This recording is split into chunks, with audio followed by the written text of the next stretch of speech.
Polymer है, मैंने बताया था कल भी इंट्रोडक्शन में कि पॉलीमर हमारे पास दो तरीके के होते हैं। अगर उसके अंदर जो मोनोमर है वो रिपीटेडली एक ही मोनोमर रिपीट हुआ हुआ है तो वो कौन सा पॉलीमर कहलाएगा? होमोजेनियस। होमोपॉलीमर। ठीक है, होमोपॉलीमर कहेंगे हम उसे। होमो का मतलब होता है सेम। जब सेम मोनोमर्स आपस में रिपीट होते जाएंगे तो उसे हम कहेंगे होमोपॉलीमर। फॉर एग्जांपल अगर हम बात करें प्रोटीन की, वो प्रोटीन के अंदर अगर same amino acid serine serine serine serine तो वो एक होमोपॉलीमर हो जाएगा। लेकिन प्रोटीन हेट्रोपॉलीमर भी हो सकता है। हेट्रोपॉलीमर क्या होता है? हेट्रोपॉलीमर उससे एग्जैक्टली हेट्रो का मतलब होता है डिफरेंट।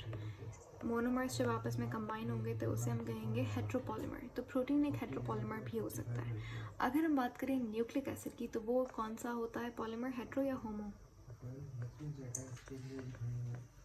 Hetero ma'am. हेट्रोपॉलीमर है। ठीक है, क्योंकि उसके अंदर जो अच्छा गलत होते हैं। एग्जैक्टली इसका जो मोनोमर होता है न्यूक्लिक एसिड का वो कौन सा होता है?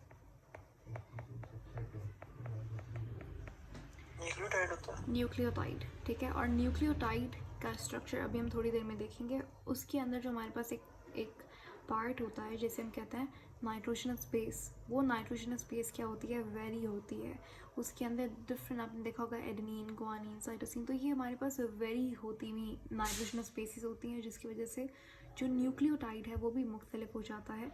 जब उसका रिपीटेड यूनिट होता है तो डिफरेंट न्यूक्लियोटाइड्स आपस में कंबाइन होकर डीएनए आरएनए बनाते हैं, इसीलिए वो एक हेट्रोपॉलीमर होता है। अब जब हम बात करते हैं न्यूक्लिक एसिड की तो वो हमारे पास डीएनए और आरएनए की बात होती है। ठीक है, अब यहाँ पे इन दोनों के ऊपर जाने से पहले I think it would be better अगर हम लोग पहले न्यूक्लियोटाइड को डिस्कस करें। न्यूक्लियोटाइड क्या होता है? तो न्यूक्लियोटाइड हमारे पास मोनोमर है न्यूक्लिक एसिड का। इसके तीन मेन कंपोनेंट्स होते हैं। कौन कौन से? बीच में गुआनिन, साइटोसिन। नहीं, बीच में क्या होता है? बीच में होती है पेंटोस शुगर। ठीक है, पेंटोस शुगर का मतलब क्या है? 5 कार्बन वाली शुगर। ये एक मोनोसेक्राइड है। सही है, जैसे ग्लूकोज हमने पढ़ा था वो एक हेक्सोस थी। तो पेंटोस का मतलब क्या है? 5 कार्बन वाली शुगर को हम पेंटोस कहते हैं। और कौन सी पेंटोस शुगर होती है डीएनए आरएनए के अंदर?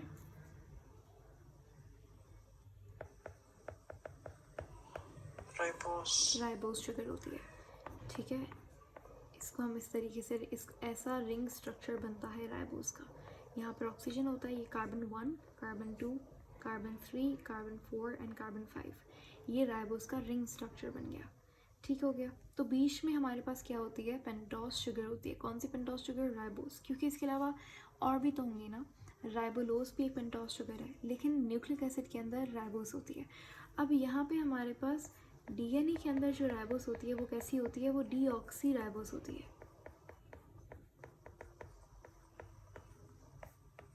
आरएनए के अंदर ऑक्सी, यानी कि आप इसे सिंपल राइबोस कहते हो। डीऑक्सी राइबोस का मतलब क्या है? इसका मतलब है कि इसके अंदर एक ऑक्सीजन कम होता है। अगर आप फार्मूले की बात करें, जो फार्मूला होता है राइबोस शुगर का वो क्या होता है? वो होता है C5H10O5। यही होता है। आपने देखा था ग्लूकोज का formula, do you remember glucose का फार्मूला क्या था? C6H12OH। यस, C6H12O6, ये था ग्लूकोज का फार्मूला। ठीक है, तो अगर हम जब बात करेंगे राइबोस के फार्मूले की तो राइबोस का फार्मूला ये बन जाएगा C5H10O5। लेकिन अब यहाँ पे डीएनए के अंदर कौन सी राइबोस होती है? डीऑक्सी राइबोस होती है। तो इसका फार्मूला क्या होगा? C5, carbon number same, hydrogen भी सेम होगा, लेकिन ऑक्सीजन एक कम हो जाती है, तो ये क्या हो जाएगा?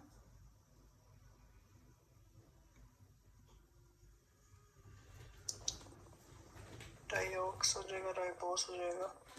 ये ऑक्सीजन कितनी होंगी यहाँ पर? 4 मैम। एग्जैक्टली, तो यहाँ पे 4 ऑक्सीजन हो जाएंगी। यहाँ तक बात समझ आ गई? Yes ma'am. तो जो मेन डिफरेंस होता है डीएनए और आरएनए के दरमियान में वो एक तो ये होता है।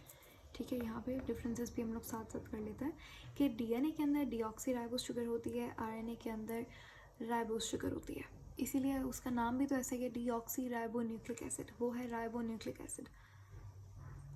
उसके बाद पेंटोस शुगर मिलती है किससे, पहले हमारे पास यहाँ पे नाइट्रोजनस बेस के साथ, किसके साथ, नाइट्रोजनस बेस। ठीक है।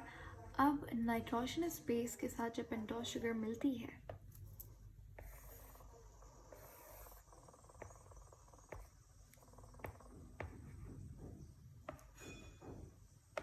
तो जब पेंटोस शुगर नाइट्रोजनस बेस के साथ मिलती है तो ये बनाते हैं एक स्ट्रक्चर जिसे हम क्या कहते हैं, लेकिन अभी तक न्यूक्लियोटाइड नहीं बना, ये क्या ये न्यूक्लियोटाइड है, हाँ मैम। नहीं, ठीक है। इसके देखिए मैंने लिखा था 3 कंपोनेंट्स आएंगे, अभी तो सिर्फ 2 हुए ना, एक पेंटोस शुगर और एक नाइट्रोजनस बेस। लेकिन जब ये 2 मिलते हैं आपस में, पेंटोस शुगर और नाइट्रोजनस बेस जब आपस में कंबाइन होते हैं तो ये एक अलग से स्ट्रक्चर बनाते हैं, इसको हम नाम देते हैं न्यूक्लियोसाइड का, किसका, न्यूक्लियोसाइड। न्यूक्लियोसाइड का।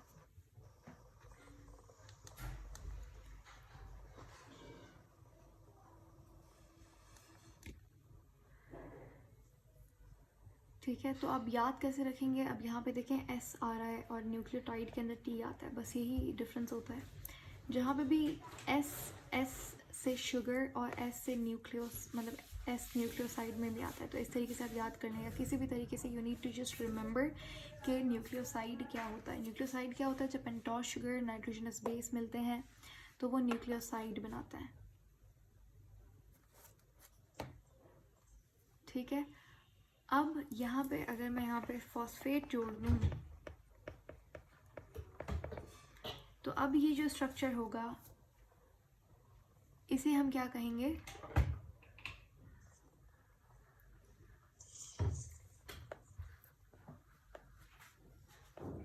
Phosphate plus pentose sugar.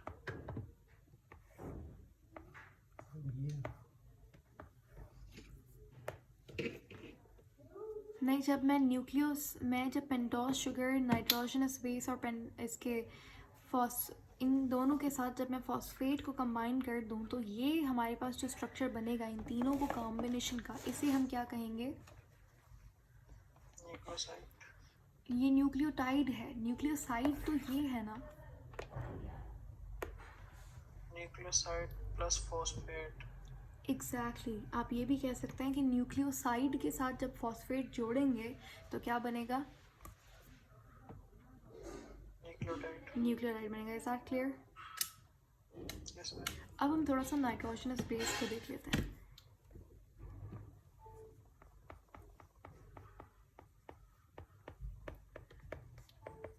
Nitrogenous base, अब नाइट्रोजनस बेस हमारे पास 2 तरीके की होती है, एक जिसे हम कहते हैं प्यूरीन और दूसरी म्यूरीन।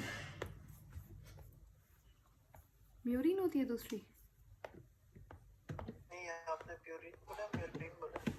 एक तो प्यूरीन होती है, ठीक है। आपने भी म्यूरीन बोला, म्यूरीन किसे कहते हैं, म्यूरीन तो हम लोग कहते हैं बैक्टीरिया की सेल वॉल के अंदर, एग्जैक्टली बैक्टीरिया की सेल वॉल में जो पेप्टाइडोग्लाइकन होता है उसे म्यूरीन कहते हैं, तो वो तो एक अलग ही चीज़ है। हम लोग अभी बात कर रहे हैं किसकी,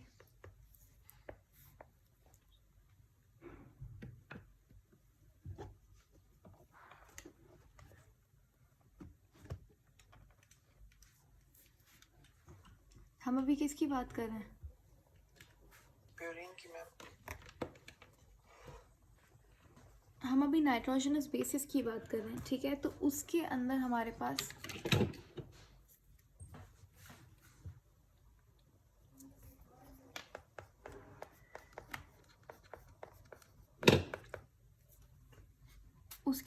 दो तरीके की नाइट्रोजनस बेसिस होती हैं, कौन कौन सी, प्यूरीन। हाँ, दूसरी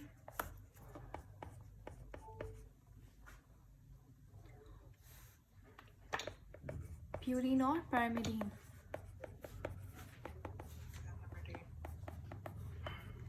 ठीक है।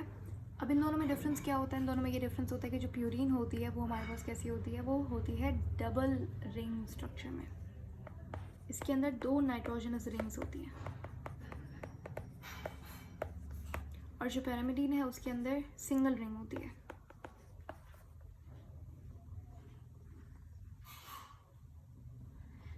सही है। अब प्यूरीन के अंदर आप किसकी रिंग होती है इसमें? जी बेंजीन रिंग होती है इसमें? नहीं, इनके अंदर बेंजीन रिंग नहीं होती। अच्छा, बेंजीन रिंग कहते किसको हैं? जिनको नहीं पता वो सुन ले कि बेंजीन रिंग हमारे पास इसको कहते हैं, ये होती है बेंजीन रिंग, ठीक है। लेकिन यहाँ पर बेंजीन रिंग नहीं होती। इसके अंदर हमारे पास कुछ इस तरीके का स्ट्रक्चर होता है।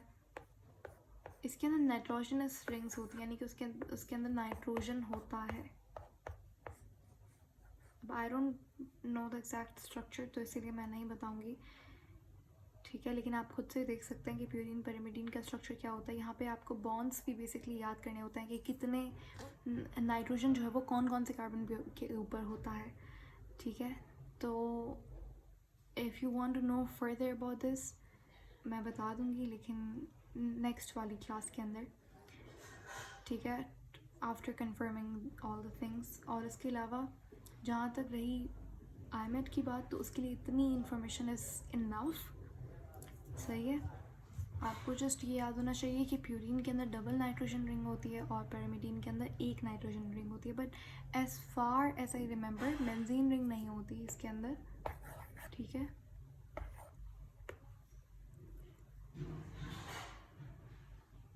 ओके, आगे चलें। अच्छा, प्यूरीन में हमारे पास क्या होता है, आप जो दो बेसिस पढ़ते हैं प्यूरीन के अंदर, वो कौन कौन सी होती है? एडेनिन और गुआनिन। और यहाँ पे आप कौन सी बेसिस पढ़ते हैं? साइटोसिन और यूरासिल। थाइमीन, साइटोसिन और यूरेसिल। अब एक और ये भी डिफरेंस हो गया कि जो यूरेसिल होती है वो कहाँ पे होती है? वो आरएनए में होती है वो। और जो थाइमीन है वो कहाँ पे होती है? वो डीएनए के अंदर होती है। तो ये भी हमारे पास एक डिफरेंस है डीएनए आरएनए के अंदर, कि डीएनए में हमारे पास हमेशा थाइमीन बेस होगी जो एडेनिन के साथ जुड़ेगी, लेकिन आरएनए के अंदर थाइमीन की जगह पर कौन सी बेस होगी? यूरासिल बेस होगी, जो कि एडेनिन के साथ जुड़ेगी। अब होता क्या है, अब मैं इसका बॉन्ड बताती हूँ, आप किस तरीके की बॉन्डिंग होती है। एडेनिन हमेशा किसके साथ कंबाइन होगा? थाइमिन के साथ। थाइमीन के साथ, ठीक है। और गुआनिन हमेशा कंबाइन होगा किसके साथ? साइटोसिन के साथ। और जो यूरेसिल है वो किसके साथ कंबाइन होगा इन केस ऑफ आरएनए?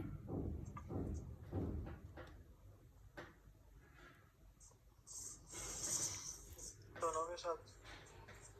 नहीं, ये देखें, यूरेसिल कोई एलियन बेस नहीं है, जो अलग से कोई चीज़ नहीं है। वो जस्ट आरएनए में थाइमीन की जगह पर आएगा। तो वो जब थाइमीन एडेनिन के साथ कंबाइन हो रहा है तो यूरेसिल भी किसके साथ कंबाइन होगा? एडेनिन के साथ। अब यहाँ पे आप एक चीज़ नोट करें कि एडेनिन थाइमीन में मैंने एक बॉन्ड बनाया है, जबकि गुआनिन साइटोसिन में दो बॉन्ड्स बनाए हैं।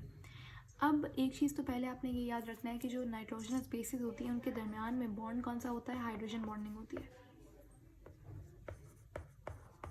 कोवलेंट बॉन्ड, ठीक है। ये नहीं, hydrogen bond is not a covalent bond. जो इनके दरमियान में जो बॉन्ड है, जैसे एडेनिन और थाइमीन के दरमियान में जो बॉन्ड है वो हाइड्रोजन बॉन्ड है। हाइड्रोजन बॉन्ड मॉलिक्यूल के दरमियान में होता है। कोवलेंट बॉन्ड, आयोनिक बॉन्ड, ये एटम के दरमियान में होते हैं।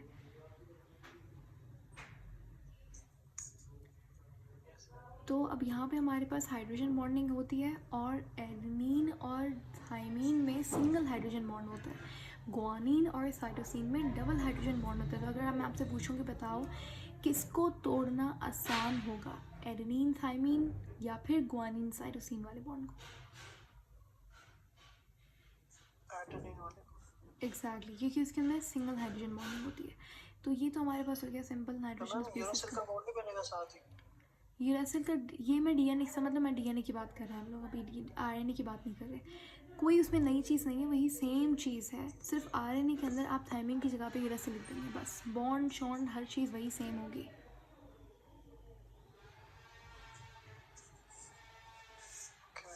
ठीक है। तो अभी तक हमने डीएनए आरएनए के अंदर ये भी हमने डिफरेंस देखा कि भाई यहाँ पर हमारे पास जो डीएनए के अंदर जो नाइट्रोजन बेस होती है वो थाइमीन होती है, लेकिन यहाँ पर कौन सी होती है, यहाँ पे यूरेसिल होती है। और भी डिफरेंसेस जो मुझे लगता है इंपॉर्टेंट आपको पता होना चाहिए वो क्या क्या है। पहली बात, जो डीएनए होता है वो हमेशा कैसा होता है, क्या बोलेंगे इसको, helix double double strand stranded structure. Helix structure होता है। आरएनए कैसे होता है, आरएनए हमेशा कैसा होता है, सिंगल स्ट्रैंडेड होता है। Single strand.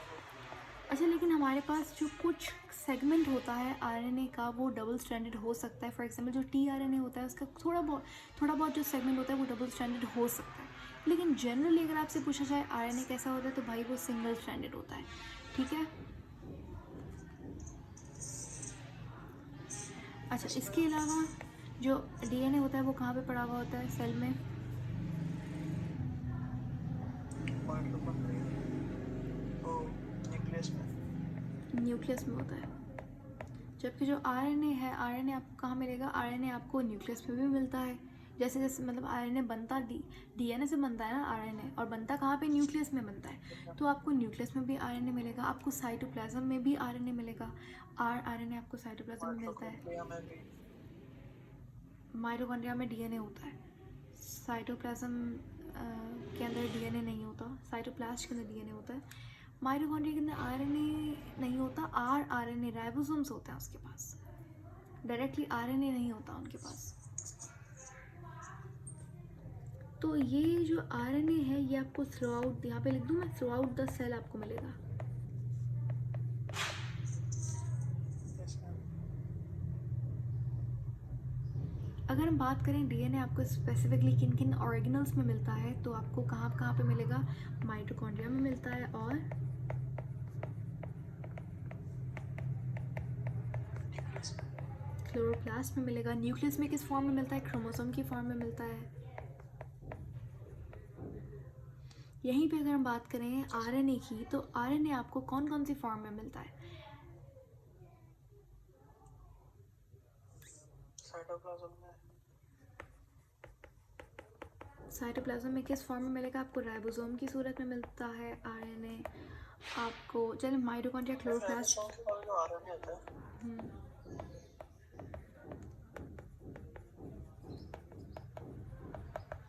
जी, राइबोसोम्स के पास आरएनए नहीं होता। राइबोसोम्स के पास आरएनए होता है, बिल्कुल आरएनए होता है उनके पास, इसीलिए मैंने यहाँ पे माइटोकॉन्ड्रिया, क्लोरोप्लास्ट भी लिख दिया है। ठीक है, इनके पास भी आप कह सकते हैं उनके पास आरएनए होता है।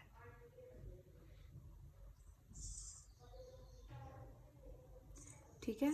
अच्छा, एक और चीज़ आपने जो याद रखनी है कि जो डीएनए होता है वो हमेशा, डीएनए का मेन पर्पस क्या होता है, डीएनए का मेन काम क्या होता है, डीएनए का काम होता है इंफॉर्मेशन पास ऑन करना फ्रॉम पेरेंट्स टू ऑफस्प्रिंग्स, यानी कि हेरिडिटी मटेरियल की तरह काम करता है डीएनए। ठीक है, लेकिन अगर हम आरएनए की बात करें तो आरएनए का काम क्या होता है, प्रोटीन बनाना, ऐसा ही है। Yes ma'am. इसके अलावा जो डीएनए होता है वो हमारे पास, याद रखिएगा, सेम अमाउंट में होता है हर स्पीसी में। मतलब हर स्पीसी का मतलब ये है कि एक स्पीसी के अंदर जितने भी मेंबर्स होंगे उसके, उनमें सब में सेम डीएनए का अमाउंट होगा, सेम नंबर ऑफ क्रोमोसोम्स होंगे। जैसे कि ह्यूमन की बात कर लें, हमारे अंदर क्रोमोसोम्स कितने होते हैं,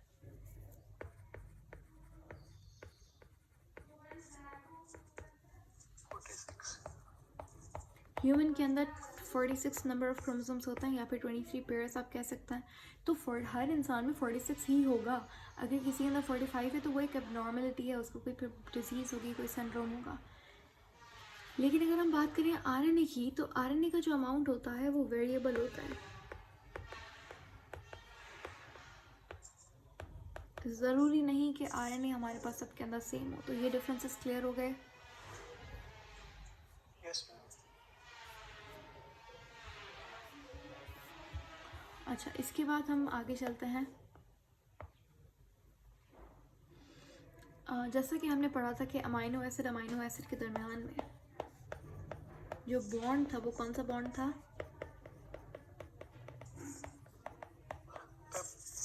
पेप्टाइड बॉन्ड था। ठीक है, और पेप्टाइड बॉन्ड कैसे बन रहा था, रिमूवल ऑफ H2O से। Yes ma'am. ठीक है, जब भी आप बॉन्ड बनाएंगे तो आप H2O को रिमूव करेंगे, जब भी आप बॉन्ड तोड़ेंगे यानी कि कैटालिसिस करेंगे जब आप बॉन्ड का, तो उस केस के अंदर आप एडिशन ऑफ H2O करेंगे, पानी को ऐड करेंगे, हाइड्रोलिसिस, ठीक है। अच्छा, ये जो है ना, जब बॉन्ड फॉर्मेशन होती है, जब बॉन्ड फॉर्म होता है, तो यहाँ पे आप क्या करते हैं, रिमूवल ऑफ H2O करते हैं। इस प्रोसेस को हम कंडेंसेशन भी कहते हैं ना। Yes ma'am.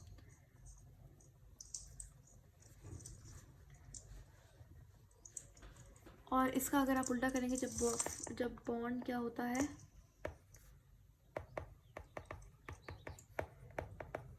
जब बॉन्ड कैटेलाइज होता है, जब बॉन्ड टूटता है, उस केस के अंदर H2O को क्या करेंगे,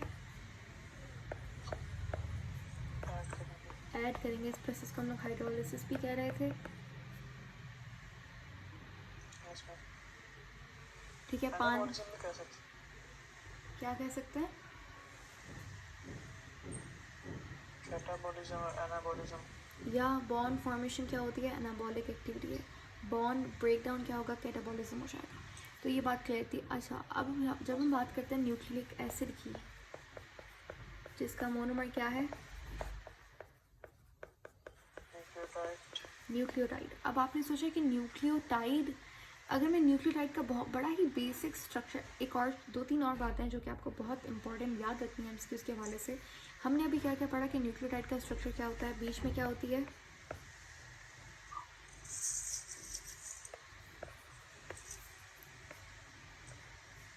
अभी हमने पढ़ा है ना, ऊपर स्ट्रक्चर पढ़ा है न्यूक्लियोटाइड का, तो बीच में हमने क्या पढ़ा था, क्या कौन सी चीज़ होती है बीच में न्यूक्लियोटाइड के,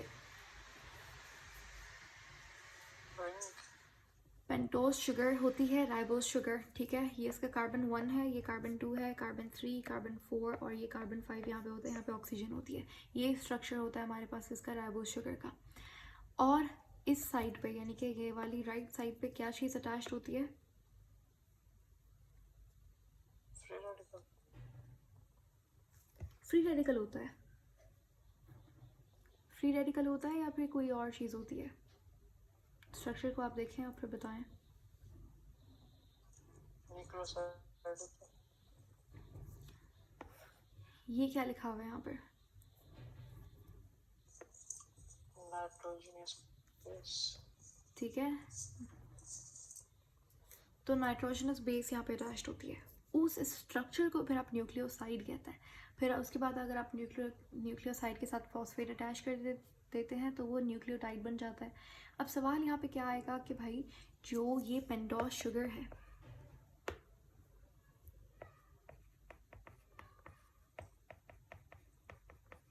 पेंटोज शुगर के कौन से कार्बन पे, सुनिएगा, पेंटोज शुगर के कौन से कार्बन पे नाइट्रोजनस बेस कंबाइन होती है, ये सवाल आएगा। फर्स्ट कार्बन पे, सेकंड कार्बन पे, थर्ड पे, फोर्थ पे, फिफ्थ पे, कौन से कार्बन पे अटैच्ड होगी, नाइट्रोजनस बेस की बात हो रही है।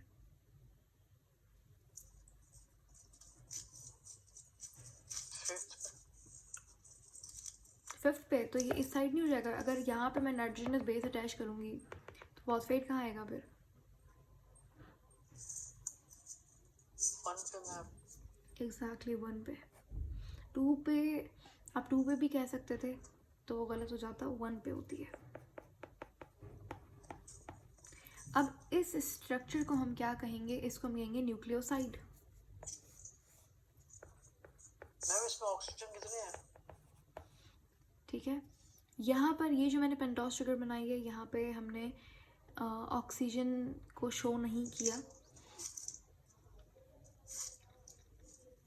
लेकिन अगर आप डीएनए की बात कर रहे हैं तो डीएनए के अंदर क्या हो जाएगा, यहाँ पे एक ऑक्सीजन कम होगी, ठीक है। मैंने यहाँ पे सिंपल लिख दिया पेंटोज शुगर, लेकिन अगर आप डीएनए की बात करें तो ये हो जाएगी डीऑक्सी राइबोज पेंटोज शुगर, ठीक है।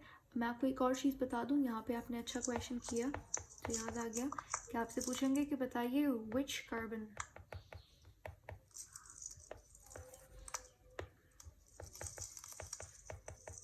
नहीं बल्कि ये लिखेंगे डीएनए के अंदर जो डीऑक्सी राइबोज शुगर होती है, जो ऑक्सीजन होता है वो एक ऑक्सीजन कम होता है उसके अंदर, है ना।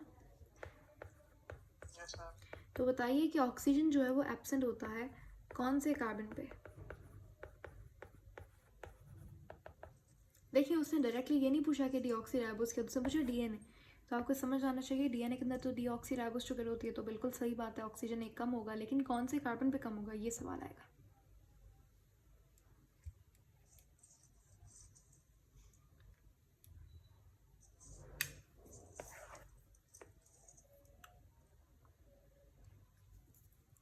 कौन से कार्बन पे कम होगा? सेकंड कार्बन पे आपके पास ये ऑक्सीजन कम होती है। ठीक हो गया। अब हमारे पास मुझे यहाँ पे फॉस्फेट अटैच करना है, तो बताइए फॉस्फेट हम लोग कहाँ अटैच करेंगे, कौन से कार्बन पे फॉस्फेट अटैच होगा? फिफ्थ पे। तो यहाँ पे हमारे पास क्या होता है, फॉस्फेट अटैच्ड होता है। ये आपको यहाँ पे 3 क्वेश्चंस मेन आपको याद रखने के, नाइट्रोजन स्पेस कौन से कार्बन पे अटैच होगी?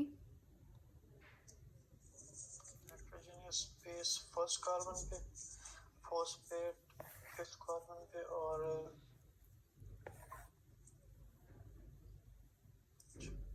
Oxygen absent in second. ठीक है, ऑन सेकंड कार्बन जो ऑक्सीजन है वो हमारे पास क्या होगी, एब्सेंट होगी।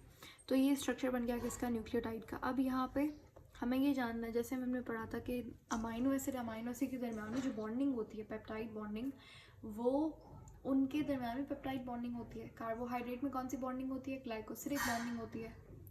लिपिड में कौन सी बॉन्डिंग होती है,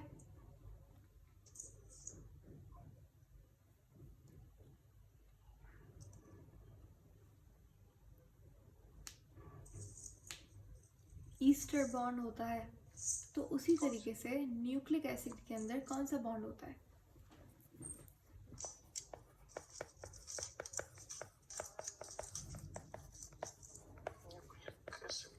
फॉस्फो डाईस्टर बॉन्ड, फॉस्फोडाईस्टर बॉन्ड। ठीक है, अगर मैं यहाँ पे न्यूक्लियोटाइड का स्ट्रक्चर बनाऊँ, ये अब मैं यहाँ पे फर्स्ट सेकंड ये सब कुछ नहीं लिख रही, यहाँ पे क्या आएगा, नाइट्रोजनस बेस डायरेक्ट लिख दिया, यहाँ पे क्या आएगा, फॉस्फेट।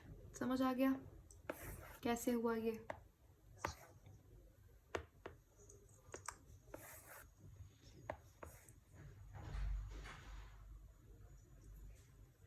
अब हम यहाँ पे देखेंगे जो ये बेसिस होती हैं किस तरीके से आपस में अटैच्ड होती हैं।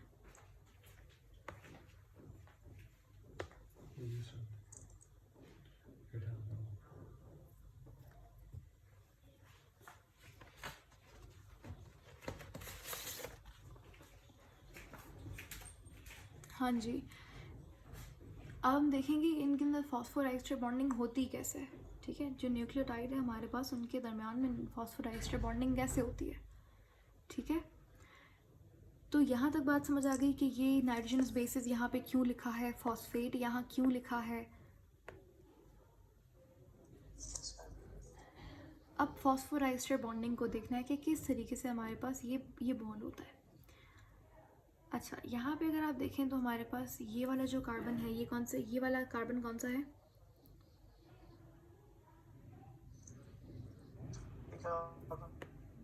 First carbon, second carbon, third carbon, fourth, कौन सा कार्बन है ये, थर्ड कार्बन है। ठीक है, ये थर्ड कार्बन है, सबका थर्ड कार्बन बना दो यहाँ पे। ठीक है, कोई नई बात नहीं की अभी तक, वही सेम चीज़ बताया था मैंने ऊपर। अब ये जो थर्ड, अब फॉस्फोडाइस्टर बॉन्ड कैसे बनता कैसे है वो मैं बता रही हूँ। देखिए यहाँ पर भी हमारे पास क्या होगा, रिमूवल ऑफ, जब भी बॉन्ड बनेगा तो क्या होगा, रिमूवल ऑफ हाइड्रोजन नहीं, removal of water, removal of H2 वो होगा, H2 नहीं है, H2। अच्छा, यहाँ पे हमारे पास रिमूवल ऑफ H2, इसको हम क्या कहेंगे, इस प्रोसेस को क्या कहेंगे।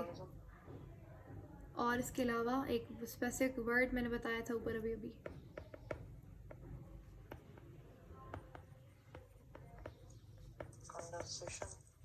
या फिर आप इसे रिमूवल ऑफ हाइड्रोजन हो रहा है तो आप इसे डिहाइड्रेशन कह सकते हैं। So this is very important, ये आपको याद होना चाहिए। तो फॉस्फोडाइस्टर बॉन्ड के अंदर भी क्या हो रहा है, रिमूवल ऑफ H2 हो रहा है, डिहाइड्रेशन हो रही है। तो अब होता क्या है, ये जो थर्ड कार्बन है ये कंबाइन होता है दूसरे ये पहला न्यूक्लियोटाइड है, ये दूसरा न्यूक्लियोटाइड, ये तीसरा न्यूक्लियोटाइड है ना। तो जो पहला न्यूक्लियोटाइड है उसके थर्ड कार्बन, उसका जो थर्ड कार्बन होता है वो अटैच्ड होता है किससे? ये जो फॉस्फेट आपको नज़र आ रहा है, यस मैम। ये फॉस्फेट कौन से कार्बन के साथ जुड़ा हुआ है? फिफ्थ कार्बन के साथ। वेरी गुड, ये फिफ्थ कार्बन। देखो ये फोर्थ कार्बन है, ये फिफ्थ कार्बन। आपको कंफ्यूज नहीं होना, आपको कभी भी ये नहीं कहना कि फॉस्फेट फोर्थ कार्बन के साथ अटैच होगा, नहीं, फॉस्फेट फिफ्थ कार्बन के साथ अटैच्ड है। तो अब होता क्या है, ये मेरे पास कौन सा फिफ्थ कार्बन है, यहाँ पे फिफ्थ कार्बन बना दें सबका। Yes ma'am.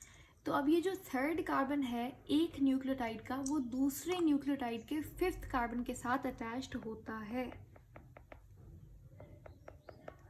बॉन्ड बन गया, यस मैम। यहाँ पे H2O का रिमूवल होता है और ये बॉन्ड बनता है। इस बॉन्ड को आप क्या कहेंगे? Phosphodiester bond. Clear? Yes ma'am. ठीक है। तो अब देखेंगे कि जो एक डीएनए की जो स्ट्रैंड होती है, ये डबल स्ट्रैंड बना दूँ यहाँ पे, आप देखेंगे ये वाला जो एंड है एक कार्बन का,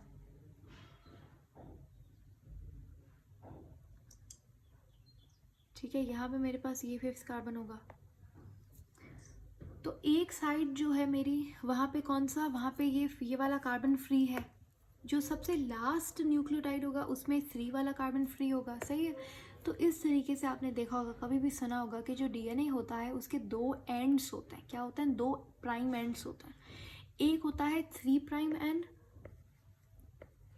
और उसी के जो दूसरा वाला लास्ट वाला होता है वो क्या होता है? फिफ्थ प्राइम एंड होता है। समझ आ गया कैसे? क्योंकि एक जो लास्ट पहला न्यूक्लियोटाइड होगा उसका थर्ड कार्बन फ्री होगा, लास्ट वाले का पांचवा, या फिर लास्ट वाले का थर्ड कार्बन फ्री होगा। तो इसीलिए जो डीएनए होता है उसकी जो 2 स्ट्रैंड्स होती हैं उसमें एक का थर्ड एंड प्राइम एंड होगा, दूसरे का फिफ्थ प्राइम एंड होगा। इसी तरीके से जो डीएनए की 2 स्ट्रैंड्स होती हैं, तो दोनों स्ट्रैंड्स क्या होंगी? आपस में कॉम्प्लीमेंट्री होंगी। कॉम्प्लीमेंट्री का मतलब क्या है? कल बताया था मैंने। कॉम्प्लीमेंट्री का मतलब क्या है? ऑपोजिट। ओपोजिट। अगर ये 3 प्राइम है तो इसके ओपोजिट यहाँ वाली क्या होगी? 5 प्राइम होगी। और इसके यहाँ वाली क्या होगी? 5 प्राइम होगी। और यहाँ ये वाली क्या होगी? 3 प्राइम। इतनी बात समझ आ गई? Yes ma'am. सही है। अच्छा, एक और चीज़ आपने याद रखनी है कि जो फॉस्फोडाइस्टर बॉन्ड होता है वो एक बहुत ज़्यादा, वो बॉन्ड जो है हमेशा वो कार्बन के दरमियान में होता है, लेकिन बीच में यहाँ पे फॉस्फेट भी आ रहा है, आपको ये भी पता होना चाहिए।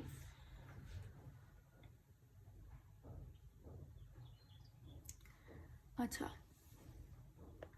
तो यहाँ पे आपको सवाल घुमा भी सकते हैं। जैसे मैं पूछूं आपसे क्वेश्चन, बताइए न्यूक्लियोटाइड के दरमियान में कौन सा बॉन्ड होगा?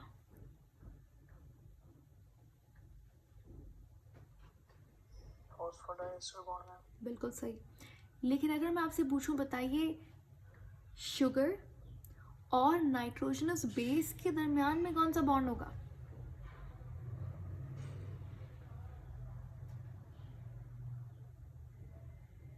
Hydrogen bond. नहीं, हाइड्रोजन बॉन्ड न्यूक्लियोटाइड जब आपस में कॉम्प्लीमेंट्री अटैच्ड होते हैं ना, इस तरीके से जब हॉरिजॉन्टल अटैचमेंट होती है न्यूक्लियोटाइड्स की, तो उसमें जो नाइट्रोजनस बेसेस होती हैं उनके दरमियान में हाइड्रोजन बॉन्डिंग होती है।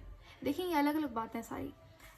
हाइड्रोजन बॉन्डिंग आपने मुझे लगता है इसकी वजह से बोला, लेकिन हाइड्रोजन बॉन्डिंग किसके दरमियान में हो रही है? नाइट्रोजनस बेस के दरमियान में हाइड्रोजन बॉन्डिंग हो रही है। न्यूक्लियोटाइड के दरमियान में फॉस्फोडाइस्टर बॉन्डिंग हो रही है। मेरा क्वेश्चन आपसे ये था कि ये शुगर है, शुगर और नाइट्रोजनस बेस के दरमियान में कौन सी बॉन्डिंग होगी? मैम वो आपने डीएनए वाला स्ट्रक्चर जो बनाया था जिसमें था कि ये पेंटोस शुगर थी हमारे पास।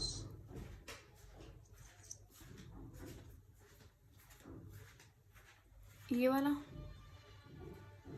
हमें ऊपर पेंटोस शुगर प्लस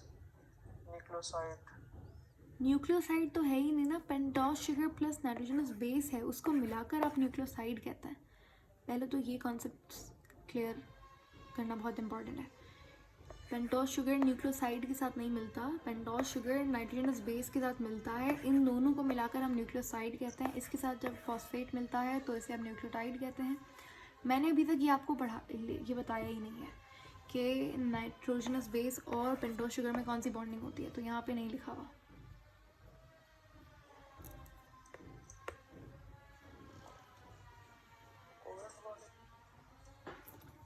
कौन सी पोलर बॉन्डिंग? अच्छा देखें, मैं बताती हूँ कौन सी बॉन्डिंग होती है। तो आपने ये याद रखना है कि न्यूक्लियोटाइड के दरम्यान में कौन सी बॉन्डिंग है?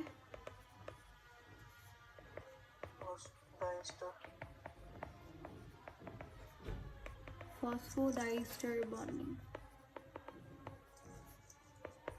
अगर मैं बोलूँ nitrogenous base plus nitrogenous base, जैसे एडेनिन थाइमीन हो गया, गुआनिन साइटोसिन हो गया, ये कौन सी बॉन्डिंग है? हाइड्रोजन बॉन्डिंग है। सवाल ये था कि पेंटोज शुगर जो कि फर्स्ट कार्बन पर अटैच्ड है, ऐसा ही है। ये कौन सी बॉन्ड है? ये कौन सी बॉन्ड है? ये है ग्लाइकोसिलिक बॉन्ड।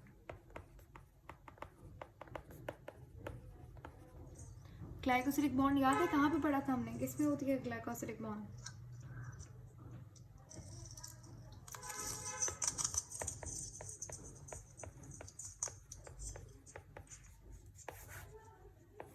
कार्बोहाइड्रेट्स में हमने पढ़ी थी। शुगर के दरम्यान में कौन सी बॉन्डिंग होती है? ग्लाइकोसिलिक बॉन्ड होता है।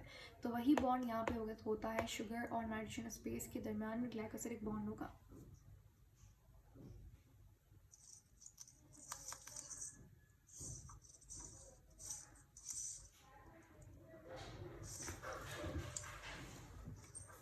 चलें, ये इसको समझ लें, लिख लें, and then whenever you are ready हम आगे चल सकते हैं।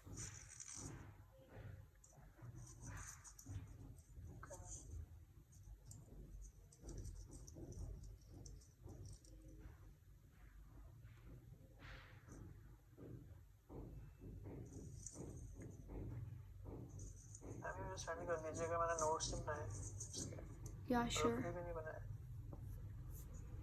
ठीक है। अच्छा, एक और चीज़ आपने याद रखना है, ये एक्स्ट्रा एक चीज़ है, इस टॉपिक से रिलेटेड नहीं है लेकिन इम्पॉर्टेंट है। देखिए, एटीपी का नाम सुना है? Adenosine triphosphate. ठीक है, एडिनोसिन ट्राइफॉस्फेट।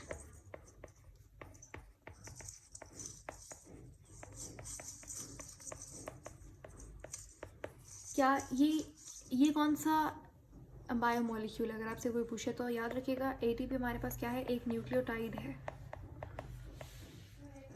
ठीक है, एटीपी क्या है? एक न्यूक्लियोटाइड है।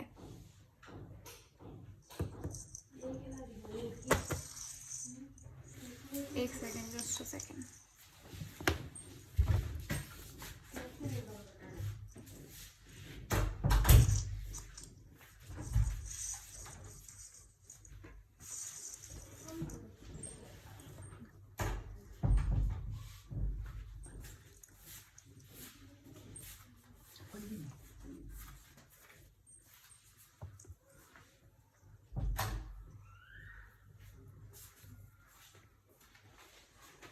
तो एटीपी में हमारे पास क्या होता है? एडिनोसिन ट्राइफॉस्फेट, ये भी हमारे पास एक तरीके की न्यूक्लियोटाइड है। ठीक है, यहाँ पर हमारे पास जो फॉस्फेट है वो एक नहीं है, वो 3 फॉस्फेट अटैच होता है। ठीक है, एटीपी में है तो ये न्यूक्लियोटाइड, लेकिन यहाँ पे 3 फॉस्फेट अटैच है, लेकिन न्यूक्लियोटाइड होता है ये। तो यहाँ पे आपको याद रखने की ज़रूरत है कि एटीपी हमारे पास एनर्जी करेंसी होती है हमारे बॉडी की, और यहाँ पर जो एनर्जी रिलीज़ होती है, एटीपी से एनर्जी मिलती कैसे है? जब ये बॉन्ड टूटता है यहाँ पे फॉस्फेट के दरम्यान में, अगर एक फॉस्फेट जाता है तो ये एडीपी में कन्वर्ट हो जाता है, एडिनोसिन डाइफॉस्फेट, यानी कि एक फॉस्फेट निकल गया। तो यहाँ पे बहुत ज़्यादा एनर्जी रिलीज़ होती है, क्योंकि ये जो फॉस्फेट के दरम्यान में बॉन्डिंग होती है, ये बहुत ही ज़्यादा हाई एनर्जी बॉन्ड होता है। जब ये टूटता है तो एनर्जी रिलीज़ होती है। तो आप समझ आ गया कि एटीपी से एनर्जी मिलती कैसे है। फिर जब यहाँ से एडीपी से जब एक फॉस्फेट निकलता है, हाँ, जब एडीपी से एक फॉस्फेट निकलता है तो उससे वो एएमपी में कन्वर्ट हो जाता है, एडिनोसिन मोनोफॉस्फेट। तो यहाँ पे भी एनर्जी रिलीज़ होती है, लेकिन वो जो एनर्जी होगी वो थोड़ी सी कम होती है एज़ कम्पेयर टू जब एटीपी से एडीपी बनता है।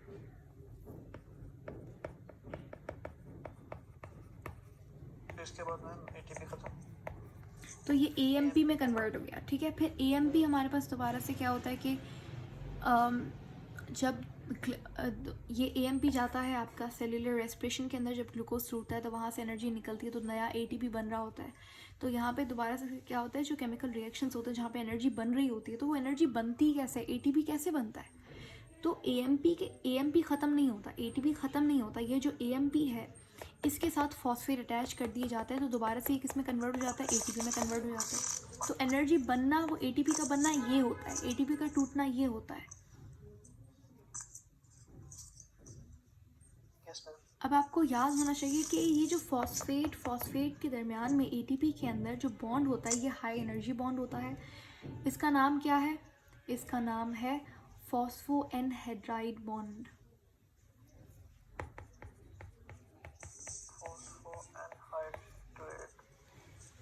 एनहाइड्राइड।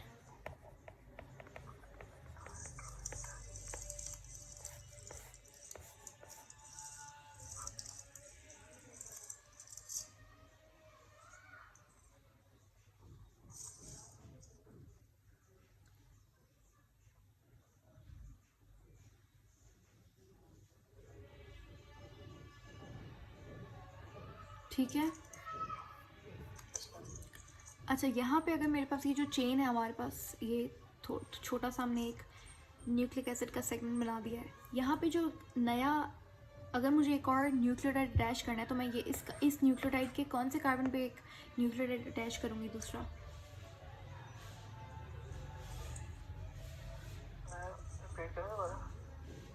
अगर मुझे एक और न्यूक्लियोटाइड यहाँ पे अटैच करना है तो बताइए कौन से, इस न्यूक्लियोटाइड के कौन से कार्बन पे मैं अटैच करूँगी न्यूक्लियोटाइड को, बॉन्ड किस कार्बन में बनाऊँगी मैं। 3 पे बनाएंगे मैम। बिल्कुल 3 पे बनाएंगे। तो क्या मैं 3 प्राइम को, 3 प्राइम एंड जो है उसको मैं क्या ग्रोइंग एंड कह सकती हूँ। Yes ma'am. यही सवाल था, ठीक है। तो क्वेश्चन ये था कि बताइए कि कौन सा हमारे पास ग्रोइंग एंड होता है, तो वो 3rd कार्बन होता है। 3rd कार्बन पे आप नए नए न्यूक्लियोटाइड अटैच करते जाएंगे, ठीक है। ये ग्रोइंग एंड होता है। 3rd कार्बन 3 प्राइम क्या होता है, ग्रोइंग एंड होता है।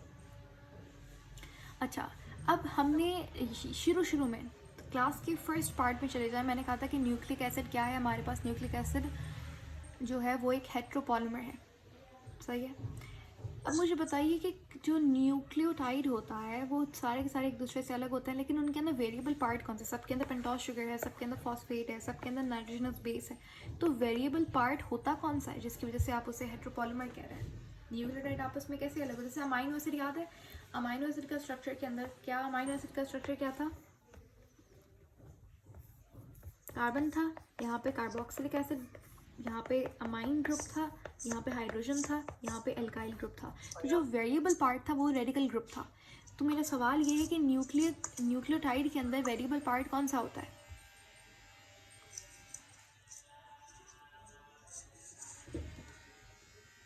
कार्बन 4 वाला मैम। कार्बन 4 वेरिएबल पार्ट है। ये तो राइबोज शुगर है ना, राइबोज शुगर सब में सेम होगी। इन भाई होगा तो इन तीनों में से कोई एक ही होगा। मैंने अभी बता दिया राइबोज शुगर सेम है, बाकी बचा कौन सा, फॉस्फेट और नाइट्रोजनस बेस बचा। इन दोनों में कौन सा होगा। बहुत ही आसान सा सवाल है ये तो। Nitrogenous base. एग्जैक्टली। तो आपसे पूछेंगे वेरिएबल पार्ट कौन सा होता है, तो नाइट्रोजनस बेस, क्योंकि किसी में एडेनिन है तो किसी में ग्वानिन है, किसी में साइटोसिन है। तो जो वेरिएबल पार्ट है वो कौन सा है, वो है नाइट्रोजनस बेस वाला।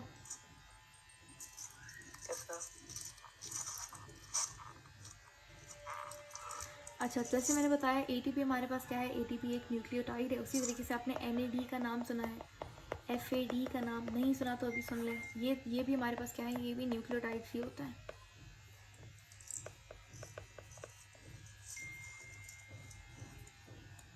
सही है। ये हमारे पास जैसे ATP का काम क्या होता है, ATP का काम होता है एनर्जी देना। FADH भी तो होता है एक। वो यही वाला ही है, ठीक है। इसके साथ जब आप हाइड्रोजन जोड़ देंगे तो ये FADH बन जाएगा। और ये आप पढ़ते हैं बायो एनर्जेटिक्स के अंदर, लाइट रिएक्शन में प्लांट में बड़ा इंपॉर्टेंट रोल ये प्ले करता है। आपको पता है NADH से ATP बनता है। एक NADH से तकरीबन 3 ATP बनते हैं if I am not wrong, और FADH2 से में हमारे मेरे ख्याल में 2 ATP बनते हैं। ये लाइट रिएक्शन में आप पढ़ेंगे फोटोसिंथेसिस में। मैम की फॉर्म क्या है? Full form yes ma'am. जी बताते हैं। तो NAD जैसे ATP का काम क्या होता है, एनर्जी एसिमुलेटर की तरह ये काम करता है, एनर्जी देना इसका काम होता है। उसी तरीके से NAD और FAD का काम क्या होता है, ये काम करते हैं as a reducing agent. Reducing agent आप बोल सकते हैं कि हाइड्रोजन को देता है,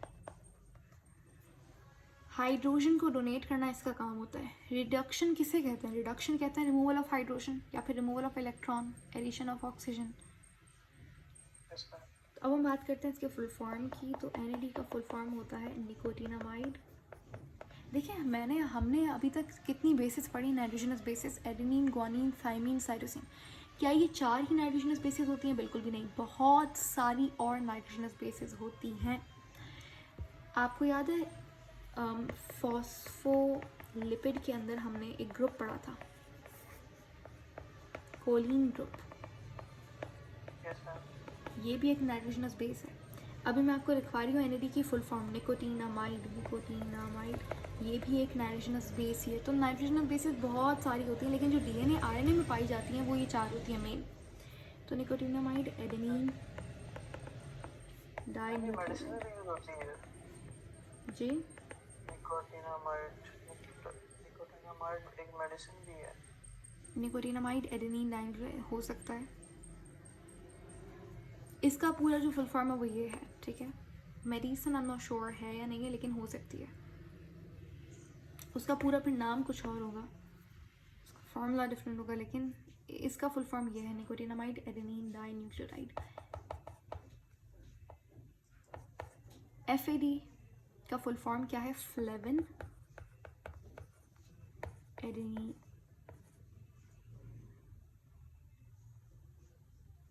यस डाइन्यूक्लियोटाइड। मैम है, निकोटिनामाइड है मेडिसिन। पॉसिबल हो सकता है। प्री कैंसरियस लेजियन, इसमें मतलब स्किन कैंसर के लिए, treatment possible. Of skin cancer.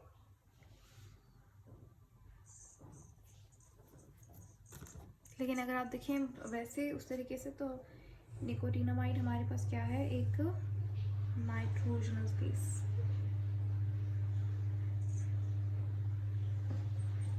चलें, do you have any question so far?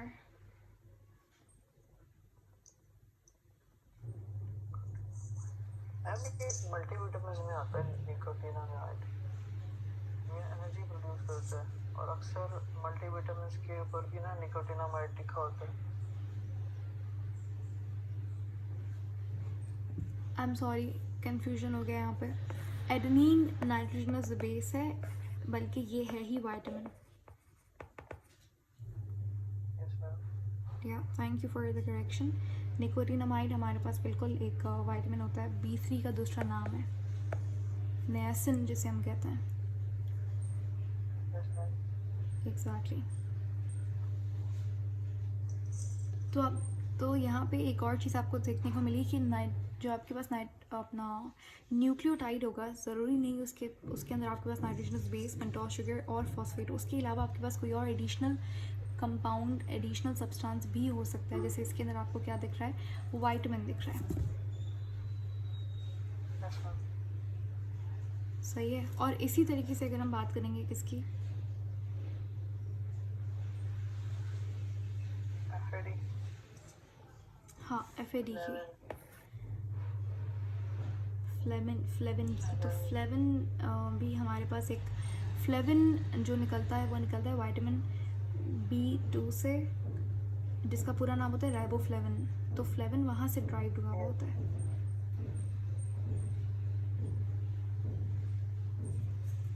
B6 नहीं होता मैम?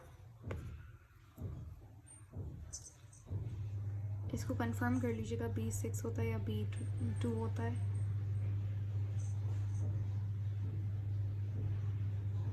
B6 नहीं होता, B6 फॉलिक एसिड है। नहीं, एक second. B2 here. Yes ma'am.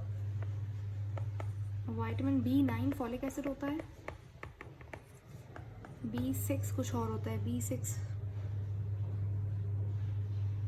B6 कुछ और होता है। खैर ये फ्लेविन, राइबोफ्लेविन पूरा नाम है इसका, B2 होता है, ये B2 ही होता है।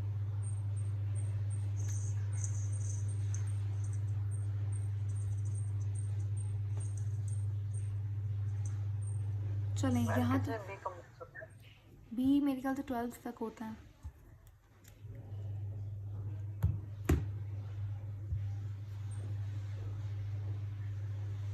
ठीक है, लेकिन ऐसा नहीं है कि पूरे B12 तक पूरे होते हैं, कि B7 B8 ये नहीं होता है। ठीक है, B11 नहीं होता, बीच बीच में इस तरीके से होता है। मैम B6 है पायरिडॉक्सिन। हाँ, पैरिडॉक्सिन होता है, यस। B6 पैरिडॉक्सिन होता है, B9 फॉलिक एसिड होता है। ठीक है, विटामिन क्वेश्चन आया था ये पास्ट पेपर में एमडी के, कि विटामिन बी की डेफिशिएंसी से कौन सी डिजीज़ होती है। तो वहाँ पे कुछ ऑप्शन से सही जवाब था बेरी। B12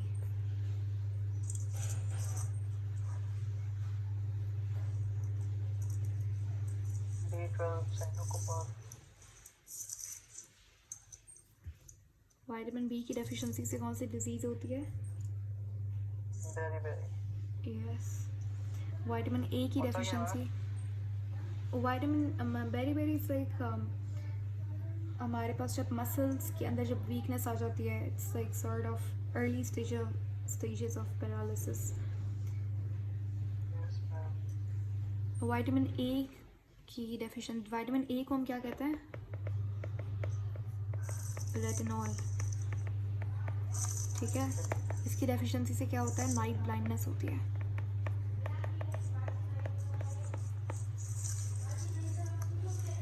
विटामिन बी तो हमने बता दिया। विटामिन बी को अभी अच्छे से बैठ के डिस्कस करेंगे, क्योंकि मुझे नाम अभी प्रॉपरली नहीं याद, तो गलत बताने से अच्छा I make sure to revise them and then अच्छे से उसको एक एक को देखेंगे। विटामिन सी को क्या कहते हैं हम?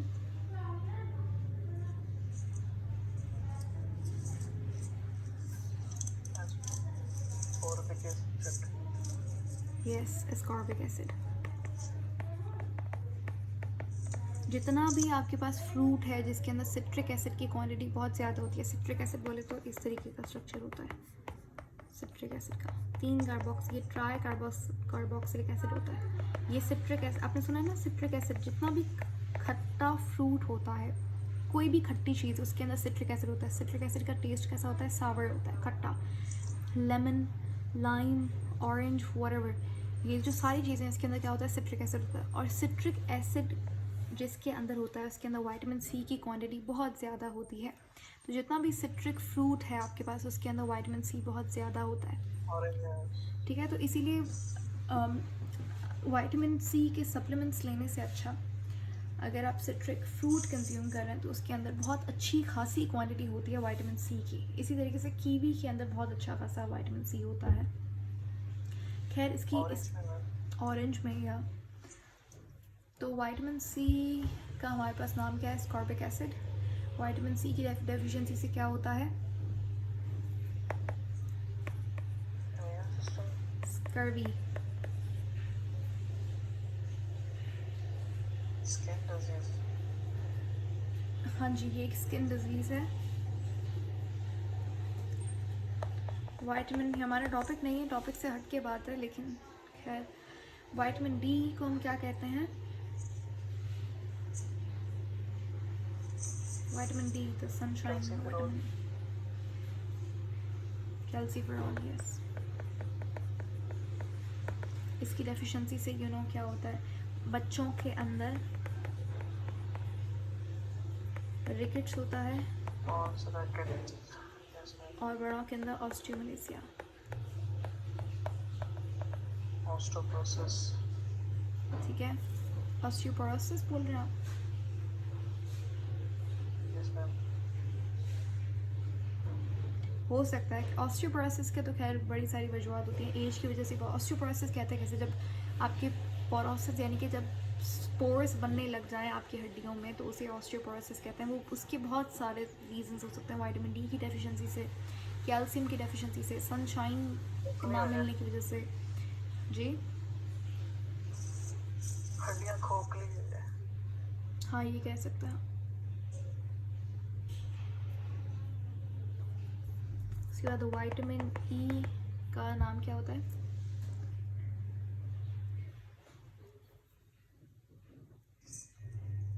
इसका नहीं याद।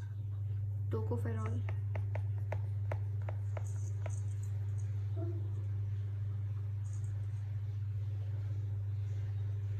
इसकी डेफिशिएंसी से क्या होता है? विटामिन ई की डेफिशिएंसी से स्किन के लिए आपके बहुत अच्छा होता है vitamin A. Ji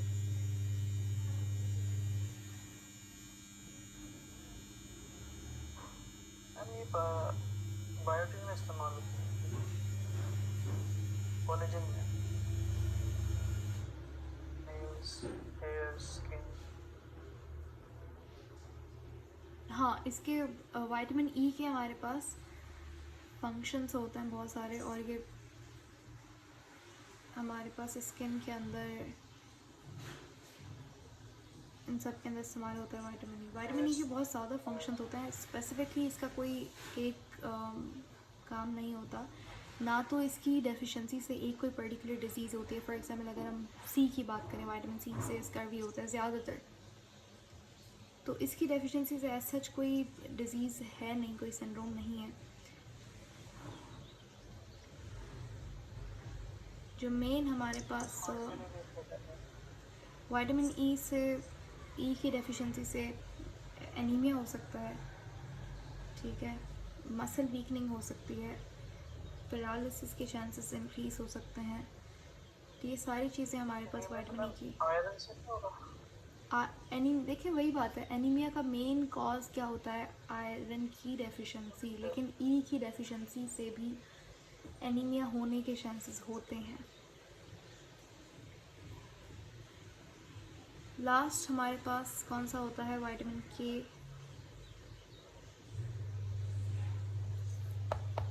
floating as है। क्या कहेंगे हम विटामिन के को? फिलोक्विनोन, जिसकी डेफिशिएंसी से क्या होता है? इनफर्टिलिटी। फ्लोटिंग नहीं होते।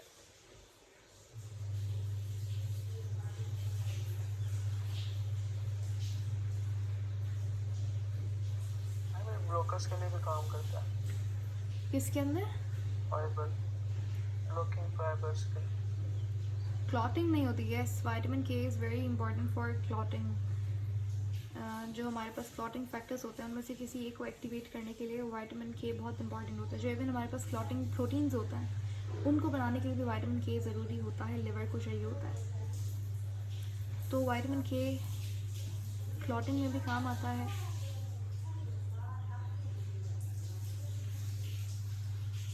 चलें सिजेरियन वगैरह में भी देते हैं इसको। जी, यहाँ तक क्लियर है? Can we come back to our topic? Yes ma'am.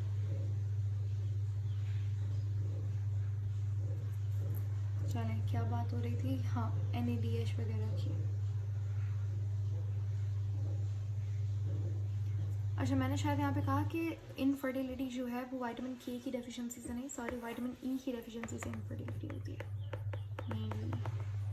के से हमारे पास रिलेटेड टू क्लॉटिंग वाली चीज़ें इफेक्ट होती हैं। फॉल्टी क्लॉटिंग कह सकते हैं आप। तो निकोटिनामाइड क्या है? विटामिन B3 और राइबोफ्लेविन B2।